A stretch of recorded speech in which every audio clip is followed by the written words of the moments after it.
Good morning everyone. Current affairs through MCQ की series में 23rd and 24th of April के current affairs हम cover करने जा रहे हैं इस वीडियो के अंदर।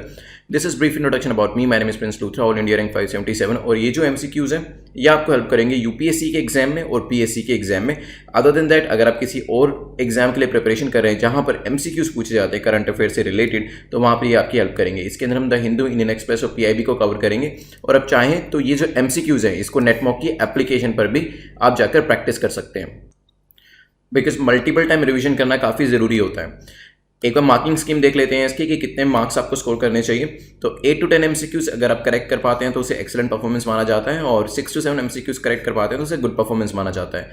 और ये जो अपर ब्रैकेट होता है इसको हम सेफ जोन कहते हैं, बिकॉज यहाँ पे आप more than equal to 60% score कर रहे हैं, जो कि इनफ होता है प्रीलिम्स को पास करने के लिए। 4 to 5 एमसीक्यूज अगर आपके करेक्ट होते हैं इसे अनसर्टेन जोन माना जाता है, बिकॉज यहाँ पे चांसेस आपके बेसिकली 50-50 होते हैं। आपको पता नहीं होता कि हो सकता है 1 मार्क से आपका प्रीलिम्स क्रैक भी हो जाए या फिर रह भी जाए। Less than equal to 3 MCQs अगर आप स्कोर करते हैं तो यहाँ पे ऑफकोर्स चांसेस काफी कम होते हैं। इसी वजह से नीचे के जो ये जोन होता है इसे हम डेंजर जोन कहते हैं। कोशिश करिए अपर ब्रैकेट में फॉल करने की। अगर नहीं भी आपके यहाँ पे स्कोर आ रहे हैं तो मैं आपको डेफिनेटली बताऊंगा, बट पहले हम 10 एमसीक्यूज को 1 by 1 डिस्कस करते हैं। आप देखिएगा आपका कितना स्कोर आता है। तो पहला क्वेश्चन हमारा है, which of the following country leads OPEC. OPEC को किस कंट्री ने अभी लीड किया है? क्या वो रशिया है, ईरान, यूएई या फिर नन ऑफ द अबव? सोचिए क्या आंसर होगा, फिर हम डिस्कस करते हैं। चलिए, तो इसका आंसर है D, Saudi Arabia is leading OPEC. तो नन ऑफ द अबव हमारा आंसर हो जाएगा। तो ये सारी जो कंट्रीज हैं ये ओपेक मेंबर्स हैं, organisation of petroleum exporting countries के मेंबर्स हैं। इक्वाडोर लास्ट टाइम हमने डिस्कस किया था, जनवरी में इसने अनाउंस किया था कि ये ओपेक को छोड़ देगी। हाउएवर 1 जनवरी को ये अनाउंस किया गया था, 7 जनवरी तक फिर भी ये ओपेक का मेंबर थी। तो प्रेजेंटली कौन कौन सी कंट्रीज मेंबर किसी भी ब्लॉक का है या नहीं है उसे आप देख लिया करिए, बिकॉज बहुत बार जो इन्फॉर्मेशन होती है वो ऑब्सोलीट दे रखी होती है। तो फिलहाल हमारा जो आंसर था वो था डी, सऊदी अरेबिया जो है वो ओपेक को इस बार लीड कर रही है। चलते हैं नेक्स्ट क्वेश्चन के ऊपर। पूछा गया विच ऑफ द फॉलोइंग स्टेटमेंट और स्टेटमेंट्स इज आर करेक्ट। कौन सा कथन इसमें से सही है, कौन सा गलत है?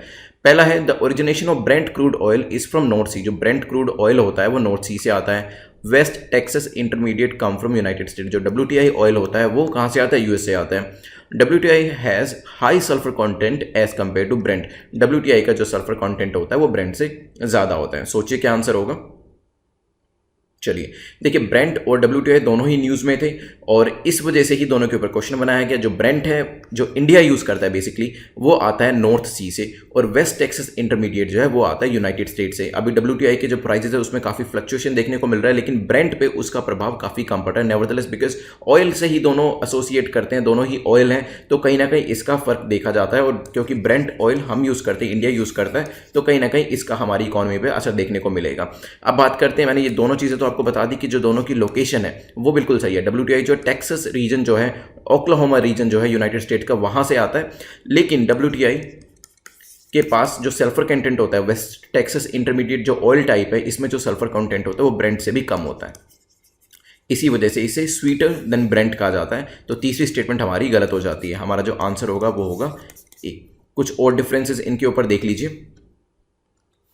जैसे कि मैंने आपको ये तो बता ही दिया कि जो सल्फर कंटेंट है, अगर हम WTI की बात करें, इसके अंदर होता है 0.24%, और ब्रेंट जो कि इंडिया यूज़ करता है और इंपोर्ट करता है ओपेक कंट्री से, इसमें होता है 0.37%।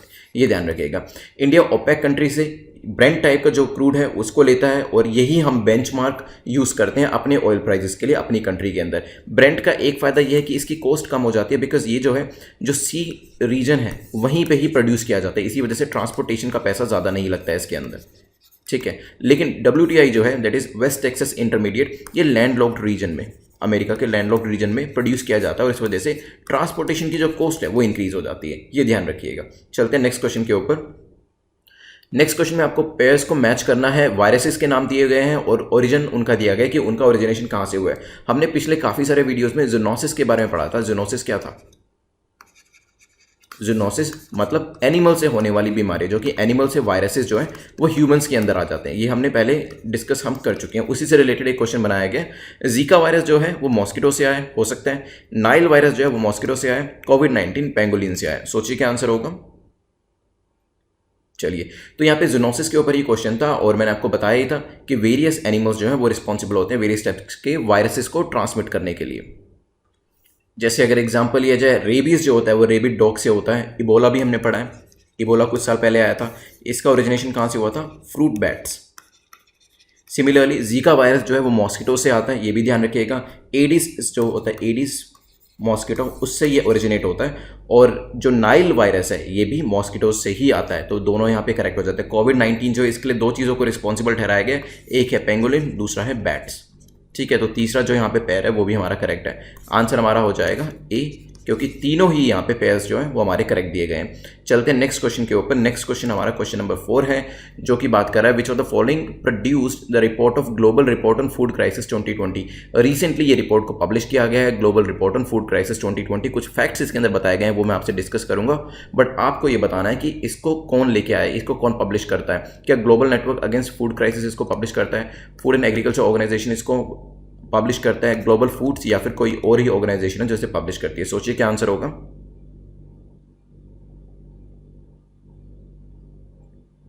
चलिए, तो रिपोर्ट में बताया गया कि worst food and mail nutrition crisis जो कंट्री देखेगी उसका नाम है येमेन।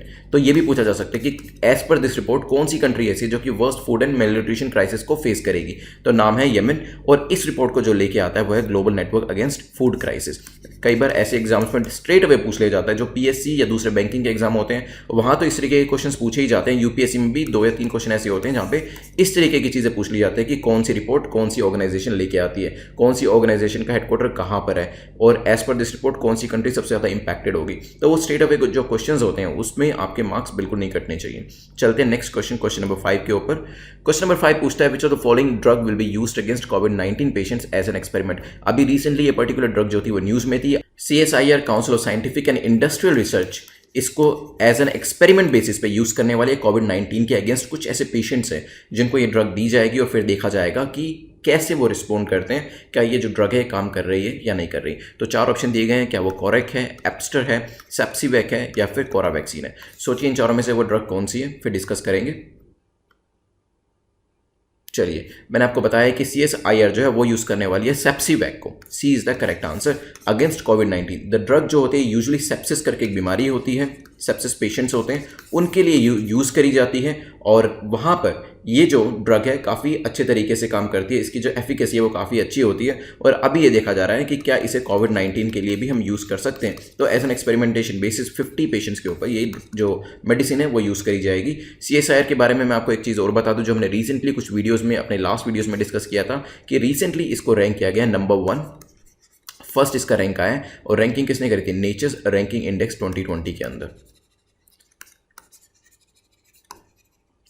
ये क्वेश्चन भी डायरेक्टली पूछा जा सकता है। तो नेचर रैंकिंग इंडेक्स 2020 में फर्स्ट रैंक CSIR का आया था। अगर आपको याद हो, आपने वो वीडियो देखा है, मैंने आपको सेकंड रैंक भी बताया था किस ऑर्गेनाइजेशन का आया था, तो मेरे को आप कमेंट सेक्शन में बताइएगा कि CSIR का फर्स्ट रैंक था, सेकंड रैंक किसका था। चलते हैं नेक्स्ट क्वेश्चन के ऊपर, which is question number 6। Question number 6 पूछ रहा है which of the following statement और statements is or are correct. Correct बताना है, इनकरेक्ट नहीं बताना है। About intergovernmental science policy platform on biodiversity and ecosystem service. एक तरीके से न्यू ऑर्गेनाइजेशन है। इंटरगवर्नमेंटल साइंस पॉलिसी ज़्यादा न्यूज़ में नहीं आती है। Intergovernmental science policy platform on biodiversity and ecosystem services के बारे में 3 स्टेटमेंट्स दी गई हैं और आपको 1 बाय 1 रीड करके बताना है कि कौन सी स्टेटमेंट सही है। It's a United Nations body, ये एक यूनाइटेड नेशन की एक बॉडी है। It was established in United states, United states में इसे एस्टैब्लिश किया गया था। It is an independent intergovernmental body, independent intergovernmental body है। सोचिए क्या इसका आंसर हो सकता है, फिर ये न्यूज़ में क्यों थी, क्या पूरा बैकग्राउंड था न्यूज़ का, वो हम डिस्कस करेंगे। चलिए, तो मैं आपको बताऊं, जो आपकी ये IPBES कहते हैं इसे शॉर्ट में, science and policy for people and nature के लिए जानी जाती है। और ये एक यूनाइटेड नेशन की बॉडी नहीं है, लेकिन अगर पूछा जाए कि कहाँ पे लोकेट करती है तो यस, यूनाइटेड स्टेट्स में लोकेट करती है। And it is an independent intergovernmental body. तो सी हमारे यहाँ पे करेक्ट आंसर हो जाएगा। इसके बारे में कुछ और चीज़ें जान लेते हैं। एक तो ये जानिए कि अमेरिका में पनामा सिटी में एस्टैब्लिश करी गई थी 2012 में। इसका जो ऑब्जेक्टिव है, यहाँ आप पढ़ के ही बता सकते हैं, objective is to strengthen science policy interface for biodiversity and ecosystem services. Biodiversity के लिए और इकोसिस्टम सर्विसेज के लिए जो हमारी साइंस पॉलिसी है उसको स्ट्रेंथन करना है, उसको स्ट्रॉन्ग बनाना है, ये इस पर्टिकुलर ऑर्गेनाइजेशन का उद्देश्य है। चलते हैं नेक्स्ट क्वेश्चन के ऊपर, which is question number 7। Question number 7 हमने अभी ज़ूनोसिस के बारे में डिस्कस किया था, ऐसी बीमारी जो कि एनिमल से ह्यूमंस के बीच में होती है। बिकॉज हम काफ़ी साल से इस चीज़ से सफ़र कर रहे हैं और अभी तक जो वर्स्ट कंडीशन हमने देखी है वो कोविड-19 के केस में देखी है। लास्ट टू लास्ट ईयर और शायद 1 साल उससे पहले हमने इबोला को देखा था, नाइल वायरस को देखा था और काफ़ी सारी ऐसी चीज़ें थी जो कि एनिमल्स की वजह से ह्यूमंस के अंदर ट्रांसमिट हो रही थी। इसी वजह से ज़ूनोसिस काफ़ी न्यूज़ में रहता है और ज़ूनोसिस के ऊपर अब बताना है हमें करेक्ट स्टेटमेंट कौन सी है। 3 चीज़ें दे रखी हैं।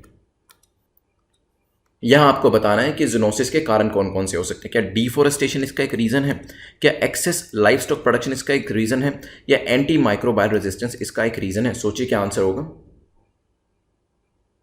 चलिए देखिए, डिफोरेस्टेशन होने की वजह से क्या होता है, काफ़ी सारे एनिमल्स जो कि फॉरेस्ट में अपने एक नेचुरल हैबिटेट में रह रहे होते हैं, उनका ह्यूमन के साथ इंटरेक्शन काफ़ी ज़्यादा हो जाता है और इसी वजह से वायरस का ट्रांसमिशन भी बढ़ जाता है। तो पहली स्टेटमेंट तो ठीक है। लाइफ स्टॉक प्रोडक्शन जब ज़्यादा होता है, जब एनिमल्स की संख्या हम ज़्यादा उनको आर्टिफिशियली प्रोड्यूस करते हैं या अदरवाइज उनका प्रोडक्शन ज़्यादा होता है, और चाहे हमारा उनको कंज्यूम करने का एक रीज़न हो या उनके साथ मोर इंटरेक्शन करने का एक रीज़न हो, उनकी जब संख्या ज़्यादा होगी तो डेफिनेटली वायरस के ट्रांसमिट होने की प्रोबेबिलिटी जो है वो भी बढ़ जाएगी। तो सेकंड भी हमारा ठीक है। फिर बात आती है हमारी इम्यूनिटी की। देखिए, वायरस एनिमल से इंडिविजुअल में, ह्यूमन बींग्स में ट्रांसफर होगा। एक रीजन उसका ये भी है, जब हमारे अंदर इम्यूनिटी कम हो जाएगी, हमारे यहाँ पे एंटी माइक्रोबायल रेजिस्टेंस जो है वो कम हो जाएगा, वो खत्म हो जाएगा। इन दैट सिचुएशन छोटी से छोटी चीज़ भी हमें, जो वायरस होता है वो हमारी बॉडी के अंदर ले जाएगी और हमें इम्पैक्ट या अफेक्ट कर देगी। तो जो रेजिस्टेंस है, एंटी माइक्रोबायल रेजिस्टेंस, उसकी कमी होने की वजह से भी जो ज़ूनोसिस जैसी चीज़ें हैं वो सामने उठ के आ रही हैं। तो डिफोरेस्टेशन, जो उनका नेचुरल हैबिटेट है एनिमल्स का, वो हम डिस्ट्रॉय कर रहे हैं। उनका प्रोडक्शन, जो आपके लाइफ स्टॉक है, उनका प्रोडक्शन ज़्यादा कर रहे हैं, और हमारी खुद की जो रेजिस्टेंस है, जो वायरस के प्रति हमारी रेजिस्टेंस है, वो भी धीरे धीरे कम हो रही है। इस वजह से ये सभी प्रॉब्लम्स को हमें फेस करना पड़ रहा है। तो हमारा जो आंसर होगा यहाँ पे होगा ए, क्योंकि तीनों ही स्टेटमेंट्स या फिर तीनों ही रीजंस जो है ज़ूनोसिस के लिए वो करेक्ट है। चलते हैं नेक्स्ट क्वेश्चन के ऊपर। क्वेश्चन नंबर 8 है हमारा, what was the theme of this year earth day. Earth day जो इस बार हमने सेलिब्रेट किया, कब किया ये आप मुझे बताइएगा। रिसेंटली अभी बिल्कुल कुछ दिन पहले ही किया।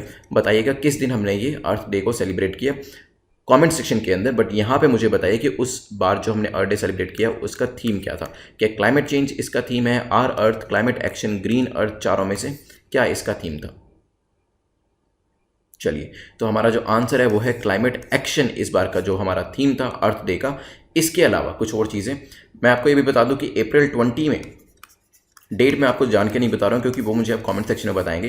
अप्रैल 2020 में हमने 50 ईयर्स जो है वो कंप्लीट किए हैं अर्थ डे के। और आपको पता है कि ये जो चीज़ें होती हैं, किसी चीज़ के 25 ईयर्स हो रहे हैं, किसी चीज़ के 50 ईयर्स हो रहे हैं, कहीं पे 100 ईयर्स हो रहे हैं, ये चीज़ें इंपॉर्टेंट हो जाती है यूपीएससी के लिए और इवन बाकी एग्जाम्स के लिए भी। यूपीएससी या दूसरे एग्जाम, पीएससी हो या दूसरे एग्जाम्स हो, वो पूछ लेते हैं, वो देखते हैं कि ऐसी कौन सी चीज़ है जिसके 25 साल हो रहे हैं, 50 साल हो रहे हैं, 100 साल हो रहे हैं। ये चीज़ें न्यूज़पेपर में भी अपीयर करती हैं इन्हीं रीजंस की वजह से, और फिर इनके ऊपर क्वेश्चंस बन जाते हैं। तो इसका ध्यान रखिएगा। इस बार हमने जो देखा है 193 कंट्रीज़ जो हैं उन्होंने अर्थ डे को सेलिब्रेट किया है, और इसको कोऑर्डिनेट करने वाली जो एजेंसी है वो है अर्थ डे नेटवर्क। ये भी ध्यान रखिएगा, पूछा जा सकता है कि इसको कौन कोऑर्डिनेट करता है। फिर 4 आपको ऑप्शन दे दिए जाएंगे, अर्थ डे नेटवर्क दे दिया जाएगा, फिर अर्थ आर दे दिया जाएगा, ग्रीन पीस दे दिया जाएगा। इस तरीके से 3-4 चीज़ें दे दी जाएंगी और फिर आपको करेक्ट उसके अंदर से आपको जो आंसर है वो देखना पड़ेगा। तो यहाँ पे हमारा जो आंसर था क्लाइमेट एक्शन इस बार का थीम था। 193 कंट्रीज़ ने सेलिब्रेट किया, इसको ऑब्जर्व किया, और अर्थ डे नेटवर्क जो है इसको हर साल कोऑर्डिनेट करता है, और इस बार 50 साल इसके हो गए हैं, मतलब 50 साल से हम इसको ऑब्जर्व कर रहे हैं। चलते हैं नेक्स्ट क्वेश्चन, क्वेश्चन नंबर 9 के ऊपर। Which of the following statement is or are correct about Earth Day network. Earth Day network अभी हमने पढ़ा था, कोऑर्डिनेट करती है किसको, अर्थ डे को, और यहाँ पे इसके ऊपर 2 स्टेटमेंट दी गई हैं, हमें 1 बाय 1 रीड करके बताना है कौन सी सही है। It is located in Geneva. जो अर्थ डे नेटवर्क है ये जेनेवा में लोकेट करता है। It is a non profit organisation, ये एक नॉन प्रॉफिट ऑर्गेनाइजेशन है। सोचिए क्या आंसर होगा। चलिए देखिए, सेकंड जो स्टेटमेंट है काफ़ी कॉमन सेंसिकल। अब ये फॉर प्रॉफिट ऑर्गेनाइजेशन तो हो नहीं सकती है डेफिनेटली, तो सेकंड तो हमारा करेक्ट हो जाएगा। इस वजह से ए और डी तो एलिमिनेट हो जाएंगे। अब सारी बात आती है कि क्या आपको पता है कि ये कहाँ लोकेट करता है, जेनेवा में है किसी और जगह पे। उस बात पे डिपेंड करेगा कि आपका आंसर करेक्ट है कि नहीं है। लेकिन एटलीस्ट अभी आपके पास 50% प्रोबेबिलिटी तो है क्वेश्चन के आंसर को ठीक करने की बाय मेयरली एलिमिनेशन मेथड। तो आपने एक सिर्फ कॉमन सेंसिकल नॉलेज लगाई, और अब आपके जो पहले एक प्रोबेबिलिटी 25% थी क्वेश्चन को ठीक करने की, वो इंक्रीज होकर 50% हो गई।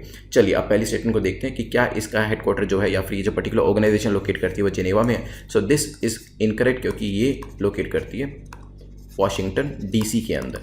ठीक है, कुछ और चीज़ें मैं आपको बता देता हूँ इसके अंदर। वॉशिंगटन डीसी तो आपने यहाँ पे देख ही लिया।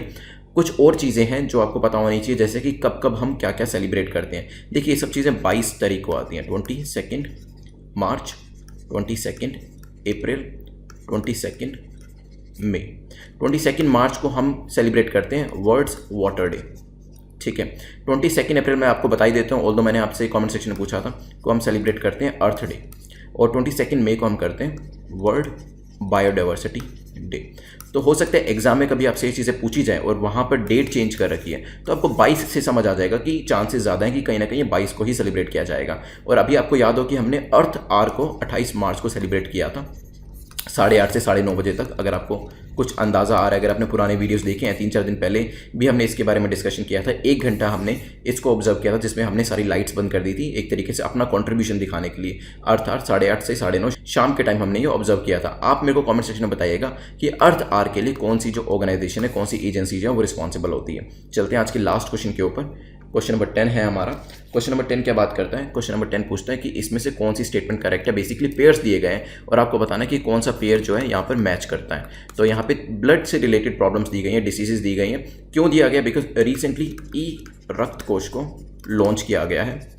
अभी रिसेंटली ऐसा देखा गया कोविड-19 की वजह से जो ब्लड कलेक्शन होता था वो काफ़ी कम हो गया है। लोग बाहर नहीं निकल पा रहे हैं, नहीं दे पा रहे हैं ब्लड को, जबकि ये जो चीज़ थी पहले अच्छे से चल रही थी, एक स्ट्रीमलाइन तरीके से चल रही थी। इस वजह से ई रक्त कोष जो है वो बनाया गया और इसी से कंसर्निंग काफ़ी सारी ब्लड रिलेटेड प्रॉब्लम्स जो थी वो न्यूज़ में दी गई थी। तो आपको पता होना चाहिए बेसिक चीज़ें हैं। एनीमिया आपने सुना है वीमेन के अंदर काफ़ी बड़ी प्रॉब्लम होती है और इस वजह से हमने आयरन फोलिक एसिड की जो टैबलेट्स देना शुरू किया था ऐसे गवर्नमेंट स्कीम, वो भी हम लेके आए थे। तो जो बेसिक डिसीजेज हैं उनके बारे में आपको पता होना चाहिए। एनीमिया रेड ब्लड सेल से रिलेट करती है, ल्यूकीमिया वाइट ब्लड सेल से हो सकता है, हीमोफीलिया ब्लड प्लाज्मा से ये भी हो सकता है। सोचिए कौन सा चीज़ इसमें करेक्ट है। हो सकता है एनीमिया वाइट ब्लड सेल से रिलेट करती है, ल्यूकीमिया रेड ब्लड सेल से। तो सोचिए कौन कौन से पेयर इसके अंदर करेक्ट दिए गए हैं। बैकग्राउंड मैंने आपको बता दिया, फिर हम इसको डिस्कस करते हैं। चलिए, बैकग्राउंड मैंने आपको बता दिया। ई रक्त कोष को लॉन्च किया गया, इस वजह से ब्लड रिलेटेड यहाँ पे डिसीज हमने देखी है। तो एनीमिया जो होता है ना वो इम्पैक्ट करता है आपके रेड ब्लड सेल्स को। तो पहला जो पेयर है वो आपका बिल्कुल करेक्टली मैच करता है। डिफरेंट टाइप के एनीमियाज होते हैं, पर्नीशियस एनीमिया होता है, एक एप्लास्टिक एनीमिया होते हैं, ये सभी आपके रेड ब्लड सेल्स को इम्पैक्ट करते हैं, डैमेज करते हैं। फिर आता है वेरियस टाइप्स की चीज़ें जो कि आपके वाइट ब्लड सेल्स को प्रॉब्लम में लाती हैं, जैसे कि ल्यूकीमिया हो गया, लिम्फोमा हो गया, साथ में मल्टीपल माइलोमा हो गया। ये सभी चीज़ें आपके वाइट ब्लड सेल्स जो होते हैं उनके अंदर डिसऑर्डर लाती हैं। और लास्टली है आपका हीमोफीलिया, जो कि ब्लड डिसऑर्डर है अफेक्टिंग ब्लड प्लाज्मा। तो तीनों जो यहाँ पे पेयर्स दिए गए थे वो करेक्ट है। आंसर हमारा हो जाएगा डी। एक बार रिवाइज कर लेते हैं विद इन 2 मिनट्स। आप जानते हैं कि रिवीजन इज़ वेरी इंपॉर्टेंट, इसको बिल्कुल मिस मत करा करिए। इवन आफ्टर द वीडियो आपको जो भी टाइम मिलता है, जो आपने अगर नोट्स बनाए हैं तो उसको रिवाइज ज़रूर करिएगा। एक बार सोने से पहले इसको रिवाइज ज़रूर करिएगा। और अगर नोट्स नहीं बनाया तो MCQs को एक बार ज़रूर देख लिया करें विद इन 24 आवर्स। पहली रीडिंग के 24 घंटों के अंदर रिवीजन करना काफ़ी ज़रूरी होता है, तो प्लीज़ उसको बिल्कुल मिस मत करा करिए। चलिए, तो सबसे पहले हमने ओपेक को देखा था कि which of the following country leads OPEC. OPEC को सऊदी अरेबिया लीड कर रही थी। आंसर हमारा डी था। हमने वेरियस कंट्रीज यहाँ पे देखी थी। उसके बाद हमने इक्वेडोर के बारे में भी डिस्कस किया था। देन हमने ब्रेंट क्रूड ऑयल, जो हमारा यहाँ पे बेसिकली बेंचमार्क बनता है ऑयल प्राइसेस के लिए, और वेस्ट टेक्सास इंटरमीडिएट के बारे में डिस्कशन किया था कि वेस्ट टेक्सास इंटरमीडिएट जो है इसमें सल्फर कंटेंट कम होता है और compare to Brent it is better and sweeter. But problem ये है कि जो कॉस्ट है इसकी ज़्यादा होती है, क्योंकि land locked region United States के ओक्लाहोमा हो गया या फिर ओक्लाहोमा के अलावा टेक्सास हो गया, वहाँ पे इसे प्रोड्यूस किया जाता है। लेकिन जो हमारा ब्रेंट है वो सी रीजन में नॉर्थ सी के आसपास इसे प्रोड्यूस किया जाता है, इसलिए ट्रांसपोर्टेशन की कॉस्ट कम रहती है। फिर हमने जूनोसिस के बारे में डिस्कस किया था। जीका वायरस मॉस्किटो से होता है, नाइल वायरस मॉस्किटो से, कोविड-19 बैट या पेंगोलिन से, इबोला फ्रूट बैट्स की वजह से होता है। इसके बाद हमने डिस्कशन किया था एक रिपोर्ट के बारे में, global report on food crisis 2020, जिसने कहा यमन की कंडीशन सबसे खराब होने वाली है। इसको लेके आता है global network against food crisis. फिर इसके बाद हमने देखा था कि कौन सी नई ड्रग को हम यहाँ पे as an experiment basis use करने वाले हैं। So council of scientific and industrial research जो है एक्सपेरिमेंट बेसिस पे सेप्सिवैक को यूज़ करने वाली है, जो कि सेप्सिस पेशेंट्स के अगेंस्ट में यूज़ करी जाती थी कोविड-19 के लिए। लेट्स सी कि इसके रिजल्ट्स कैसे आते हैं। फिर हमने डिस्कशन किया था intergovernmental science policy platform on biodiversity and ecosystem service. ये यूनाइटेड नेशन की बॉडी नहीं है, यूएस में पनामा सिटी के अंदर ये लोकेट करती है, इंडिपेंडेंट इंटरगवर्नमेंटल बॉडी है ये। फिर इसके बाद डिस्कशन किया था जूनोसिस के बारे में। डिफोरेस्टेशन की वजह से मैंने आपको अच्छे से समझाया था कि कैसे इसकी जो जूनोसिस की जो रीच है वो इंक्रीज हो रही है एक्सेस लाइफ स्टॉक प्रोडक्शन की वजह से, और जो हमारी एंट्री माइक्रोबायल रेजिस्टेंस है वो भी धीरे धीरे कम हो रही है, इस वजह से ये प्रॉब्लम जनरेट हो रही है। फिर हमने अर्थ डे के बारे में देखा था, तो इसमें जो इस बार का थीम था वो था क्लाइमेट एक्शन। हमने काफ़ी सारे डेज के बारे में डिस्कस किया था कि 22 अप्रैल को आते हैं, और यहाँ पे हमने देखा था कि जो भी अभी रिसेंटली 50 साल हुए हैं अर्थ डे को, अर्थ डे नेटवर्क इसको कोऑर्डिनेट करता है। 193 कंट्रीज जो है यहाँ पे इसको सेलिब्रेट कर रही हैं हैं, और 50 साल 25 साल 100 साल जिसके भी होते हैं तो उसके बारे में आपको अच्छे से इन्फॉर्मेशन होनी चाहिए। लोकेट कहाँ करता है ये भी मैंने आपको बता दिया। यहाँ पे अर्थ डे नेटवर्क की बात करें वाशिंगटन DC के अंदर 22 मार्च को हम वर्ल्ड वाटर डे सेलिब्रेट करते हैं, 22 अप्रैल को वर्ल्ड अर्थ डे और 22 मई को world biodiversity day. Earth hour के बारे में भी हमने डिस्कस किया था, रिसेंटली इसको हमने सेलिब्रेट किया था। इसमें जो एजेंसी इन्वॉल्व थी उसका नाम बताइएगा। फिर हमने वेरियस टाइप्स की ब्लड डिसीजेस को देखा था, क्योंकि ई रक्त कोष जो है वो एक पोर्टल लॉन्च किया गया गवर्नमेंट के द्वारा। अभी एनीमिया जो है रेड ब्लड सेल्स को डिसऑर्डर में लाता है, लुकीमिया वाइट ब्लड सेल्स को, और हीमोफीलिया ब्लड प्लाज्मा को। हमारा आंसर यहाँ पे डी था। रिवीजन हमारी कंप्लीट होती है। और इस पर जो विनर है वो है लोकेंद्र शर्मा। लोकेंद्र, आप मुझे नेटवर्क प्रेप पे मेल करके बता दीजिएगा कि आपको जो कंपाइलेशन चाहिए वो हिंदी में चाहिए, इंग्लिश में। एक बार मार्क्स तक लेते हैं। अगर अपर 2 ब्रैकेट्स में आपके मार्क्स हैं then congratulations, you are in the safe zone. नीचे के ब्रैकेट्स में मार्क्स हैं देन ऑफकोर्स यहाँ पे भी आपको डरने की जरूरत नहीं है। अगर रेगुलर बेसिस पे आपके मार्क्स यहाँ आ रहे हैं तो कुछ स्ट्रैटेजी में चेंज लाने की जरूरत है। 1 या 2 बार मार्क्स आते हैं देन इट इज़ एक्सेप्टेबल यहाँ पर। अगर आपके रेगुलर बेसिस पे नीचे के 2 ब्रैकेट्स में मार्क्स आ रहे हैं देन डेफिनेटली मैं आपको कहूँगा कि एक तो रिवाइज ज़रूर करिए, नोट्स ज़रूर बनाइए। नोट्स अगर बना रहे हैं तो उनको रिविजन करने में टाइम कम लगता है, और अगर यहाँ पर रिविजन के बाद आप ये देख पाएँ, एनालाइज कर पाएँ कि आपका पैटर्न क्या निकल के आ रहा है, कि प्रॉब्लम्स कहाँ हो रही हैं आपको एवरीडे बेसिस पे। क्या आप न्यूज़पेपर नहीं पढ़ रहे हैं इस वजह से प्रॉब्लम हो रही है, या फिर आप पढ़ने के बावजूद भी उसे मेमोराइज नहीं कर पा रहे हैं इस वजह से प्रॉब्लम हो रही है, या फिर क्वेश्चन आते हुए गलत कर रहे हैं। तो जब आप ये एनालाइज करेंगे आपको समझ में आएगा कि गलती रेगुलर बेसिस पे हो कहाँ रही है। उसके बाद आप उसे दूर कर पाएंगे और डेफिनेटली आपके मार्क्स जो है वो इंप्रूव होना शुरू हो जाएंगे। जो हमारे वेरियस प्लेलिस्ट है वो अवेलेबल है यूट्यूब के ऊपर, जिसको आप ट्राई कर सकते हैं। कोई भी आपका डाउट है तो टेलीग्राम पे मुझे अप्रोच करके पूछ सकते हैं। You can subscribe this channel, you can press the bell icon, ताकि टाइम टू टाइम आपको नोटिफिकेशंस मिलते रहें। Thanks for watching, have a nice day.